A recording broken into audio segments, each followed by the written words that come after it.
देखा, मैं जीत गया।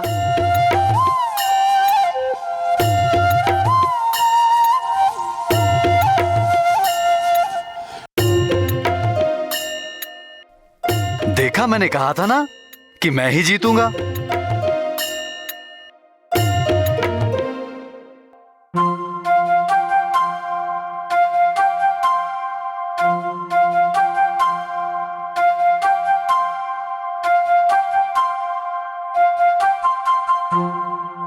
माँ,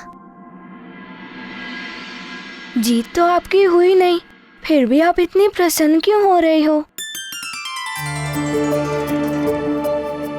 वो इसलिए पुत्र, क्योंकि मेरे लिए प्रतियोगिता का उद्देश्य मात्र प्रतियोगिता जीतना नहीं था।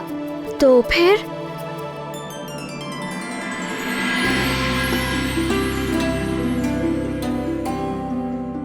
इस प्रतियोगिता में भाग लेने से मुझे मेरे अपनों के साथ सुखद समय व्यतीत करने का अवसर मिला और उसी से मेरा मन इतना प्रसन्न हो रहा है। तो क्या माँ, किसी भी प्रतियोगिता में जीतना आवश्यक नहीं है? प्रतियोगिता में जीतना अति आवश्यक है पुत्र, किंतु उससे भी अधिक आवश्यक है प्रतियोगिता में अपना सर्वश्रेष्ठ प्रदर्शन करने की इच्छा शक्ति, जिसके लिए हमें भरपूर परिश्रम करना चाहिए। और फिर यदि प्रतियोगिता में जीत गए तो अति उत्तम, किंतु यदि किसी कारणवश हार का सामना करना पड़ जाए तो हौसला नहीं खोना चाहिए।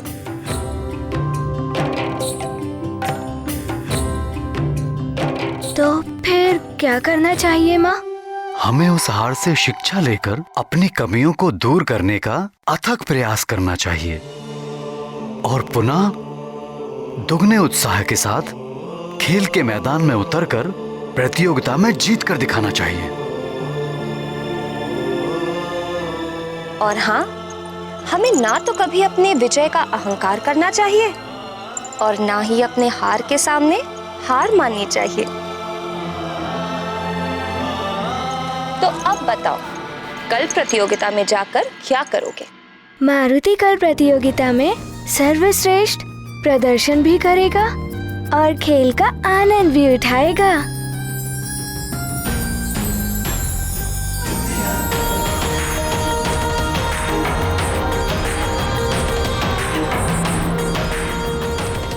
हे प्रभु, मेरे परिवार की प्रसन्नता को कभी किसी की कुदृष्टि न लगे। कब सुबह होगी और कब वो महानतम केसरी पुत्र को यहाँ मेरे पास लेकर आएगा?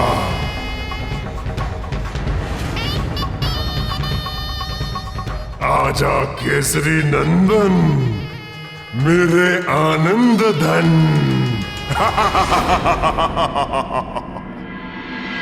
ओम भूर्भुवस्सुः तत्सवितुर्वरेण्यं भर्गो देवस्य धीमहि धियो यो न प्रचोदयात्।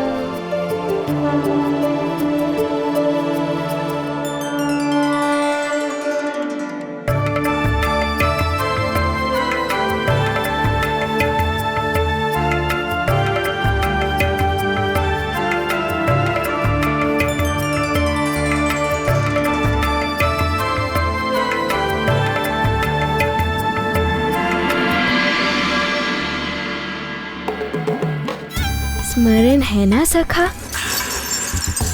कल प्रतियोगिता है, कल प्रातः होते ही मुझे उठा देना। और स्मरण रखना सखा, भूलना नहीं।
प्रिय पुत्र जागते हुए अपनी नटखट बातों और चेष्टाओं से मेरा मन मोहता रहता है।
और अब निद्रा देवी की गोद में विश्राम करते हुए भी कैसे अपनी मोहिनी मुस्कान से मेरे हृदय के शांत सागर में हलचल पैदा कर रहा है।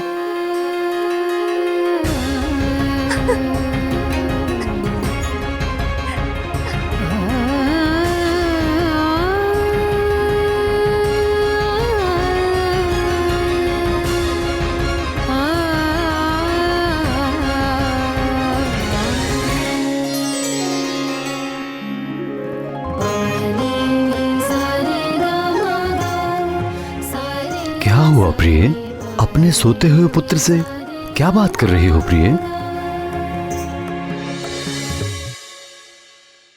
जागते हुए ये नटखट इतना अवसर ही कहाँ देता है कि मैं इसे जी भर के निहार सकूं। किंतु तुम ही तो मुझे समझाती हो कि सोते हुए संतान को निहारने से माता पिता की दृष्टि लगने का भय होता है। किंतु मैं तो ठीक है, अब तुम भी सो जाओ, अन्यथा मुझे भी तुम्हें प्रेम लोरी सुनाकर सुलाना पड़ेगा। और यदि आपकी लोरी सुनकर हमारे पुत्र की निद्रा टूट गई तो आपकी प्रेम लोरी सुनना तो दूर की बात, हमें शांति से सोने भी नहीं देगा।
प्रिय,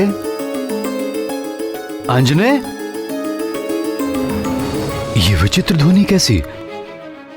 अंजना भी कक्ष में नहीं है, कहां चली गई?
प्रिय।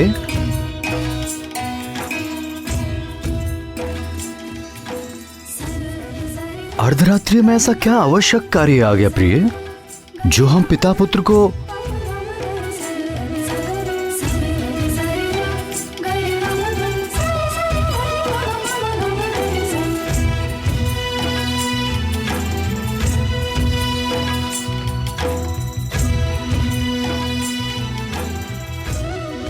ये क्या लिखा है प्रिय?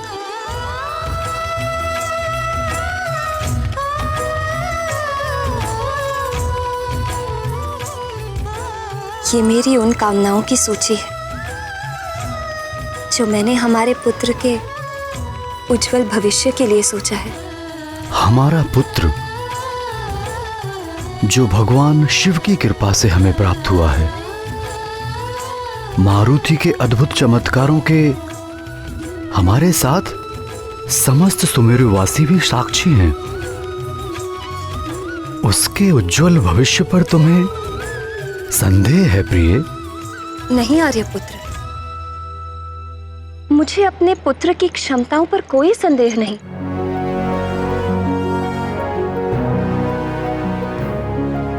किंतु मैं एक मां के हृदय को कैसे समझाऊं? देखूं तो क्या लिखा है तुमने?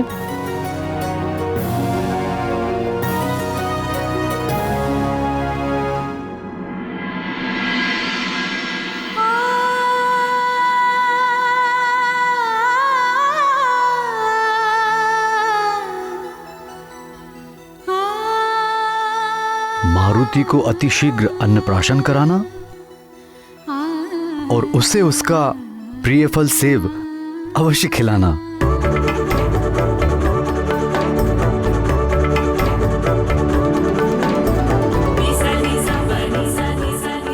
प्राणियों का आचार विचार, भावना, आकांक्षा और अंतरात्मा पर उनके द्वारा खाए जाने वाले अन्न का अत्यंत गहरा प्रभाव पड़ता है। इसीलिए संपूर्ण विधि विधान से अन्नप्राशन संस्कार कराने से हमारे पुत्र के मुख में जाने वाला अन्न का प्रत्येक दाना परिश्रम से अर्जित और प्रेम पूर्वक पकाया होगा। साथ ही ईश्वर का आशीर्वाद भी परिपूर्ण होगा। मारुति के लिए तुम्हारी कामनाएं प्रशंसा योग्य हैं, किंतु ये उसके बीच में सेब कहां से आ गया? क्या आपको स्मरण नहीं आर्यपुत्र? जन्म के दूसरे दिन ही मारुति सेब को देखकर कितना उतावला हो गया था।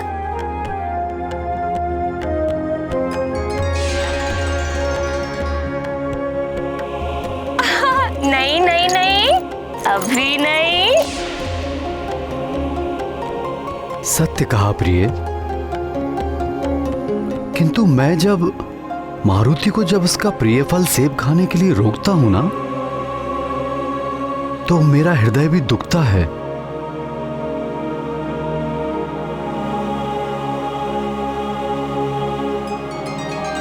मारुति का उपनयन संस्कार करवाना। हाँ, शास्त्रों में विदित है, शिशु का पहला जन्म मां के गर्भ से होता है और दूसरा जन्म यज्ञोपवीत धारण करने के पश्चात। मां के गर्भ से जन्म लेने के उपरांत पूर्व जन्मों के संस्कारों का प्रभाव शेष रहता है। यज्ञोपवीत संस्कार शिशु के अच्छे संस्कारों के प्रभाव को स्थायी करने में सहायता करता है और ये संतान के लिए अत्यंत शुभ होता है। यज्ञोपवीत संस्कार के उपरांत ही संतान शिक्षा ग्रहण करने के योग्य बनती है।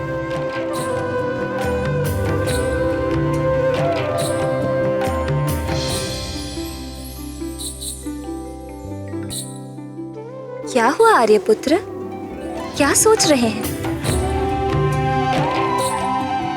मैं सोच रहा हूं कि पिता होने के नाते मैं अपने पुत्र के बारे में ये सब क्यों नहीं सोच पाया।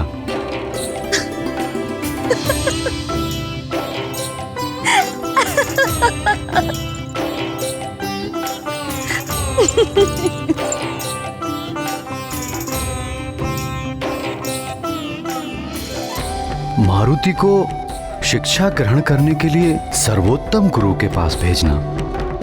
फिर तो निश्चित ही तुमने सर्वोत्तम गुरु का चयन कर लिया होगा। कौन है वो गुरु? जो प्रत्यक्ष देव है, जो सर्वव्यापी है, जिनके प्रकाश के बिना जीवन चक्र रुक जाता है, प्राणियों को मोक्ष देने वाले स्वयं भगवान सूर्य। उनसे उत्तम गुरु हमारे पुत्र के लिए और कौन हो सकता है? अति सुंदर प्रिय। इसी कारण भगवान शिव ने अपने अंश को तुम्हारे गर्भ में प्रकट किया। मुझे तुम पर गर्व है प्रिय। मैं इतनी भी प्रशंसा के योग्य नहीं हूँ आर्यपुत्र। भोले शंकर ने यदि मुझे मारुति की माँ होने का सौभाग्य दिया है, तो आपको भी तो मारुति के पिता होने का अधिकार दिया है। सो तो है।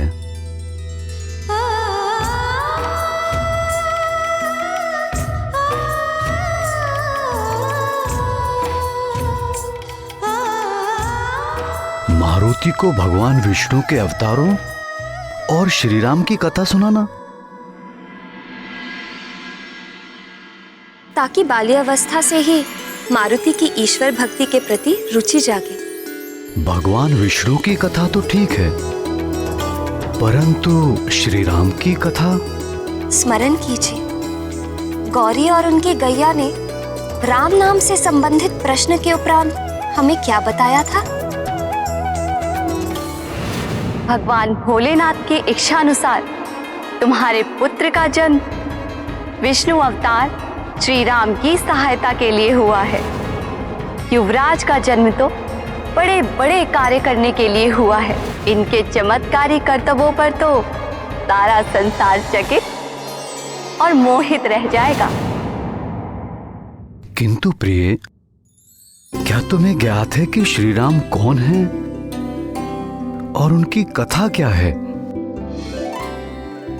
हमारे पुत्र के उज्जवल और मंगलमय भविष्य के लिए हमें इस प्रश्न का उत्तर ढूंढना होगा कि श्री राम कौन है, राम कहाँ है, राम कहाँ है, राम कहाँ है?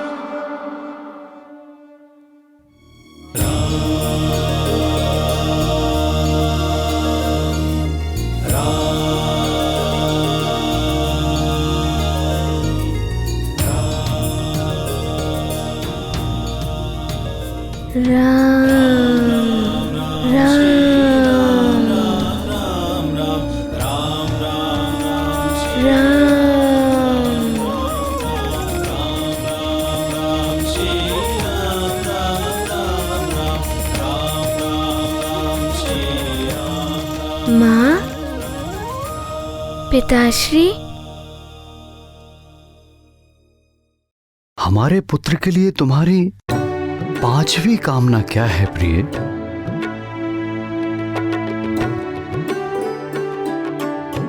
ऐसे क्या देख रही हो प्रिय?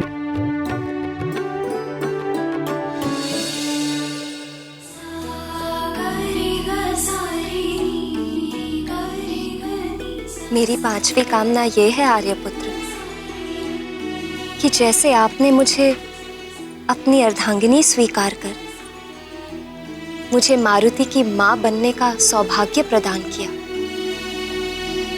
अपना पितृ ऋण चुकाया है, ठीक वैसे ही पुत्र मारुति भी सही समय आने पर विवाह बंधन में बंधकर अपना पितृ ऋण चुकाए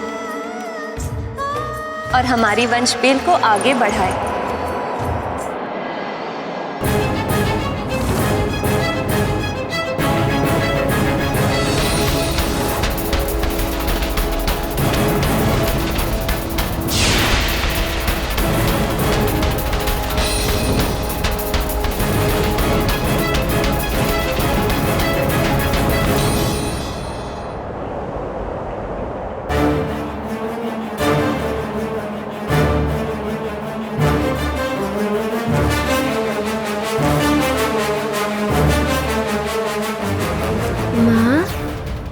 पिताश्री।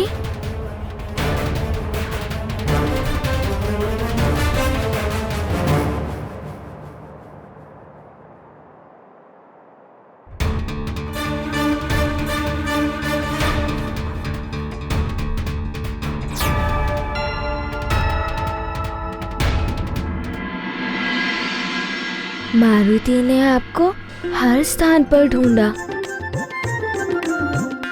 और आप यहाँ हैं, प्रभु के घर पे। अभी प्रभु के विश्राम का समय है। आपकी वार्तालाप से प्रभु की नींद में विघ्न पड़ रहा होगा।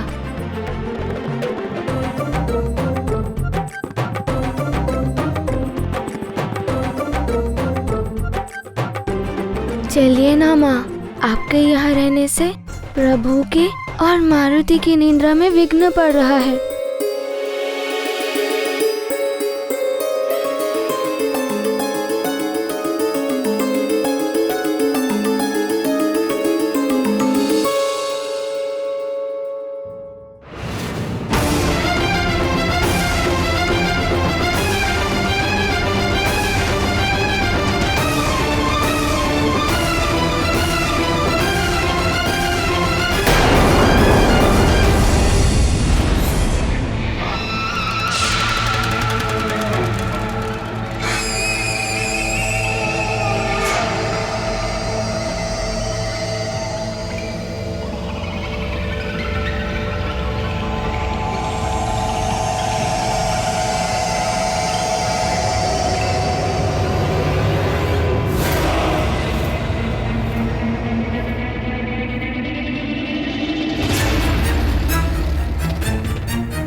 ये क्या हो रहा है मुझे? कहीं मैं सचमुच धर्म के मार्ग से भटक तो नहीं गया? माता, माता।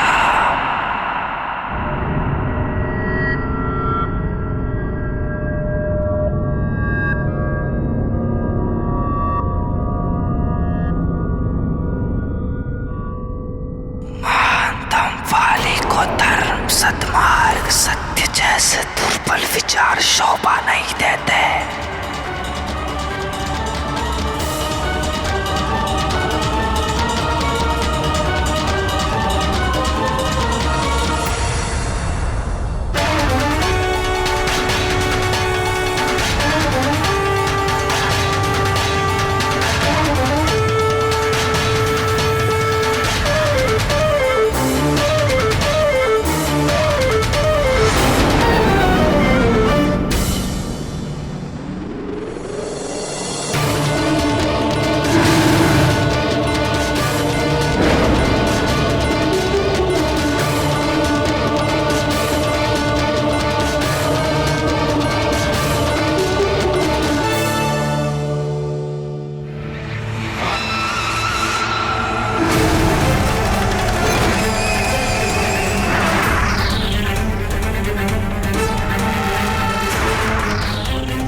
धर्म प्राणी को भयभीत करने का माध्यम है।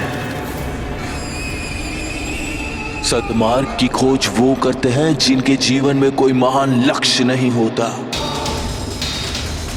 सत्य की बैसाखी का सहारा वो लेते हैं जिन्हें अपने बाहुबल पर विश्वास नहीं होता। महानतम वाली जिस मार्ग पर चल रहे थे वही मार्ग उसके लिए श्रेष्ठ है।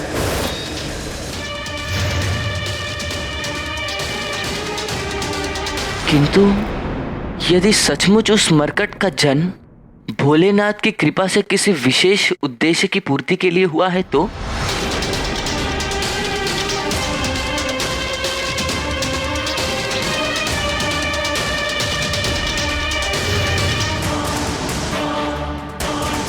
इस संसार में प्रत्येक जीव किसी न किसी उद्देश्य की पूर्ति के लिए ही जन्म लेता है।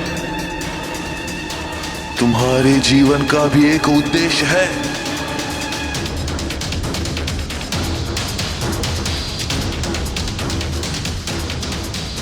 क्या महानतम वाली अपने उद्देश्य को भूल गया है?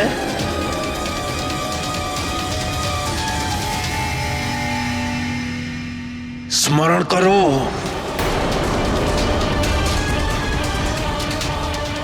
महानतम वाली की जीवन का उद्देश्य क्या है? स्मरण करो, स्मरण करो।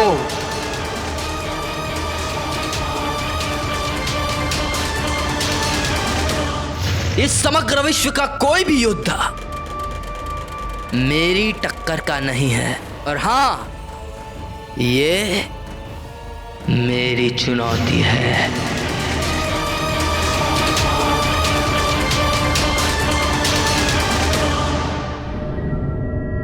क्या कुछ स्मरण आया?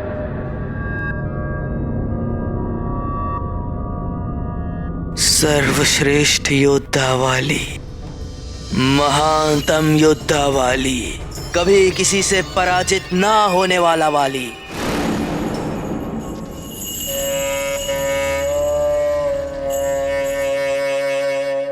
तो फिर अपने दुर्बल विचारों को अभी इसी क्षण त्याग दो और पूरा करो अपने महानतम योद्धा बनने का लक्ष्य। तो चलो आगे बढ़ो और मिटा दो अपनी राह में आने वाली हर बाधा को। मैं महानतम था, मैं महानतम हूं और मैं महानतम रहूंगा, और संसार सदा मुझे इसी नाम से जानेगा। मैं महानतम, महानतम वाली।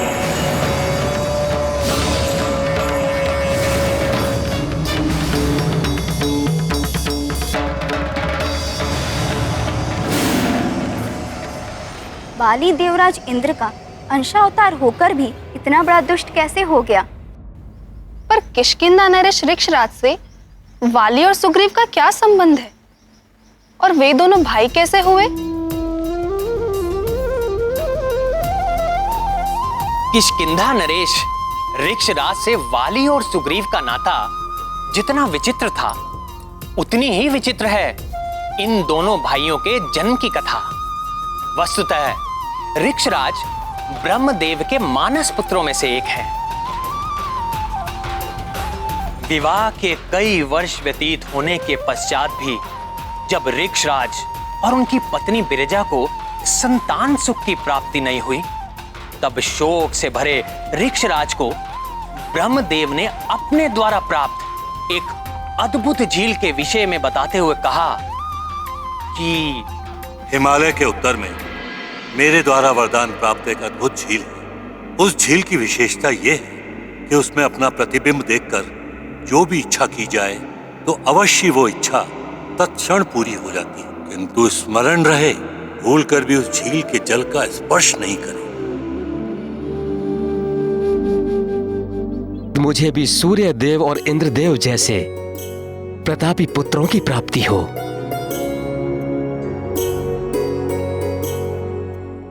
ब्रह्मदेव द्वारा वरदान प्राप्त उस अद्भुत झील को देखकर ऋक्षराज अपने पिता की दी हुई चेतावनी को स्मरण ना रख सके और एक नारी के रूप में परिवर्तित हो गए।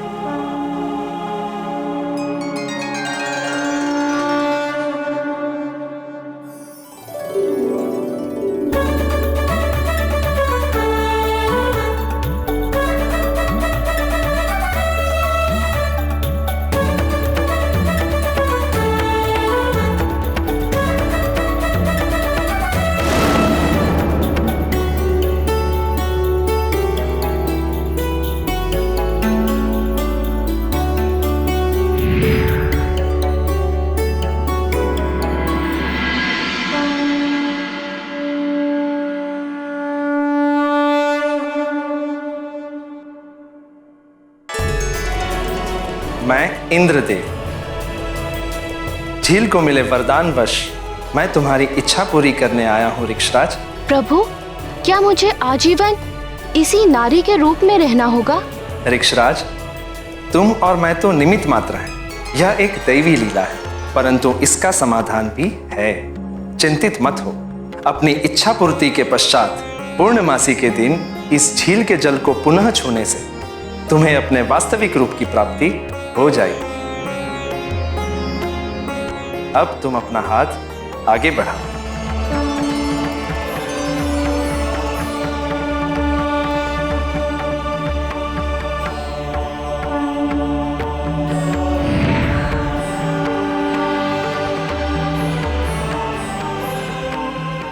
तुम्हारा यह पुत्र वाली के नाम से प्रसिद्ध होगा। वाली?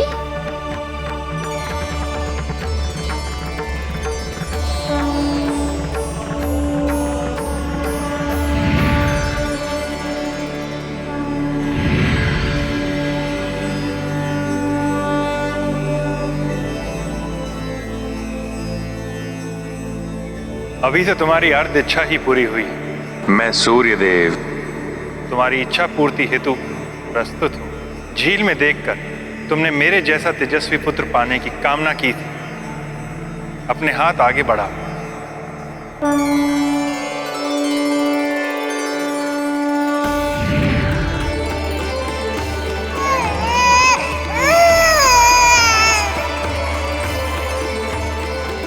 तुम्हारा ये पुत्र सुग्रीव के नाम से प्रसिद्ध होगा। सुग्रीव?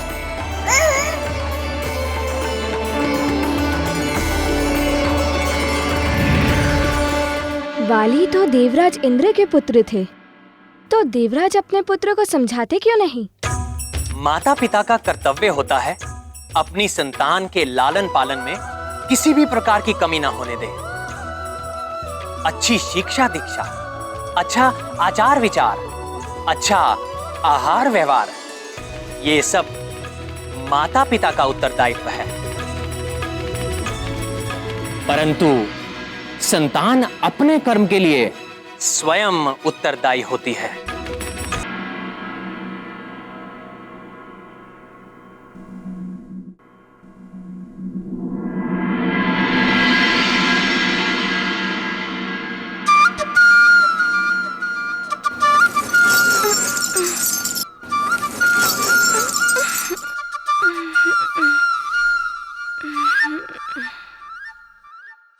आज तो प्रतियोगिता है। कराग्रे वस्ते लक्ष्मी, कर मध्ये सरस्वती, कर मूले स्थितो महागौरी, प्रभाते कर दर्शनम्।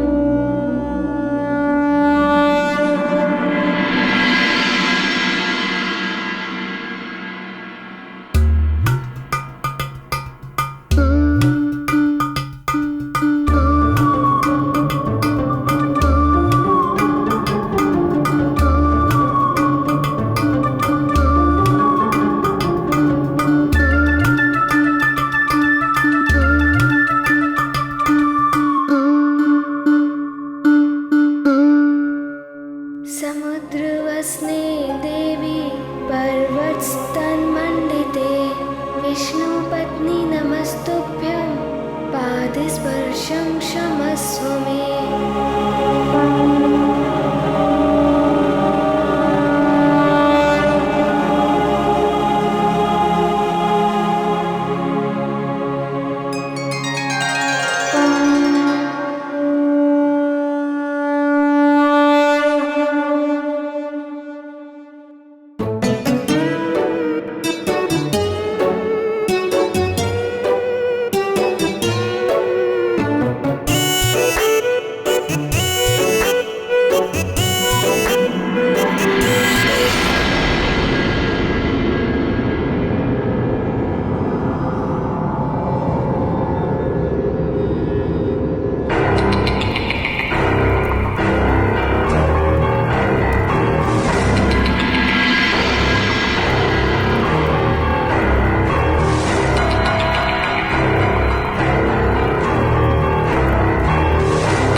आएगा आनंद। अब देखना मारुति क्या करता है।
गई सारी तैयारी।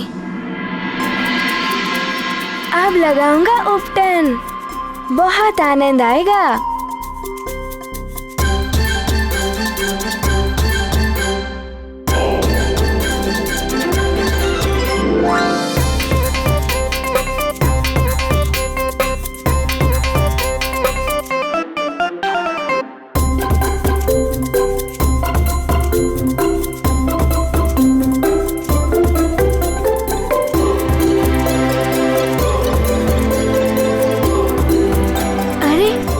इसमें तो जल है ही नहीं। अब मारुति क्या करेगा? मारुति को तो भरने के पश्चात अत्यंत विलंब हो जाएगा।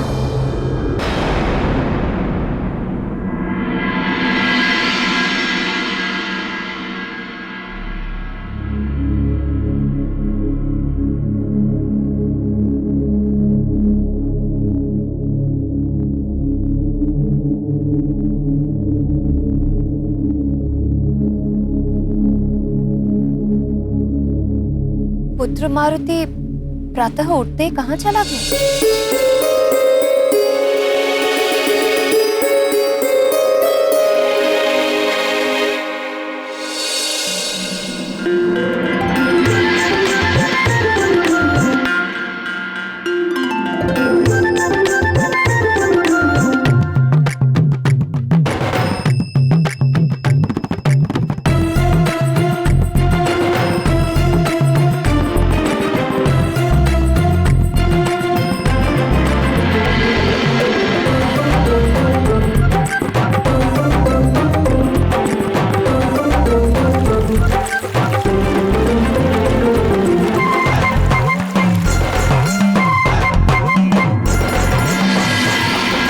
क्या करूं? मुझ महानतम वाली के उद्देश्य की पूर्ति के लिए कौन सा शस्त्र श्रेष्ठ रहेगा?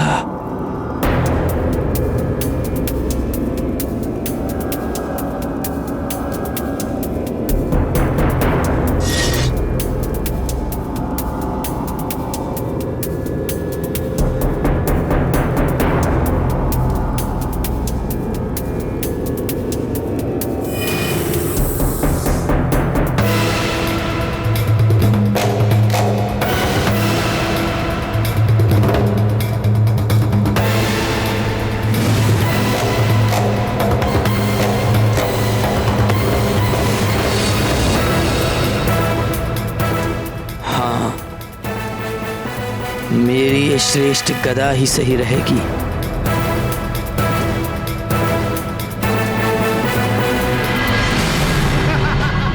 अब आएगा केसरी नंदन, मेरे आमोद वन।